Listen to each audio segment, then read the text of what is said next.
Premier লিগে নতুন করে 400 রানের রেকর্ড গড়েছে প্রাইম ব্যাংক। রোববার শেরেবাংলা স্টেডিয়ামে ব্রাদার্স ইউনিয়নের বিপক্ষে মাঠে নেমেছে প্রাইম ব্যাংক।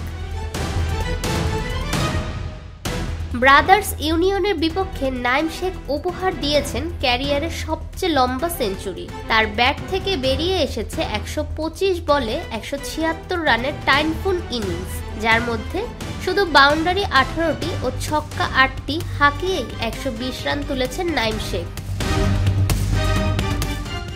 ওই ইনিংসের সঙ্গে যোগ হয় আর দুটি 50। একটি আসে নাইম শেখের ওপেনিং পার্টনার সাব্বির হোসেনের ব্যাট থেকে 63 বলে 73, অপরটি উপহার then let middle order Sajjadul হক রিপন 37 বলে 50। এছাড়া অলরাউন্ডার আব্দুল্লাহ আল মামুন 40 বলে 22 রান করে, যার যোগফলে প্রাইম ব্যাংকের সংগ্রহ দাঁড়ায় 422 রান, যা ঢাকার প্রিমিয়ার ক্রিকেট লিগের লিস্টে এ ফরম্যাটে তো বটেই, বাংলাদেশের মাটিতেও লিস্ট এ ক্রিকেটে দেশি ও বিদেশি দলেরও সর্বোচ্চ স্কোর।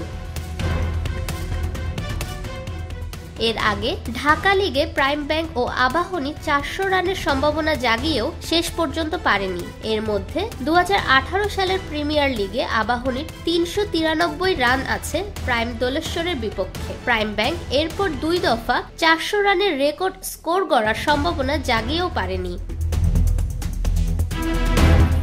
এর মধ্যে 2022 সালে শাইনপুকুর ক্রিকেট ক্লাবের বিপক্ষে এনামুল হক বিজয়ের 184 রানের বিরাট ইনিংসের উপর ভর করে প্রাইম ব্যাংক তোলে 5 উইকেটে 388।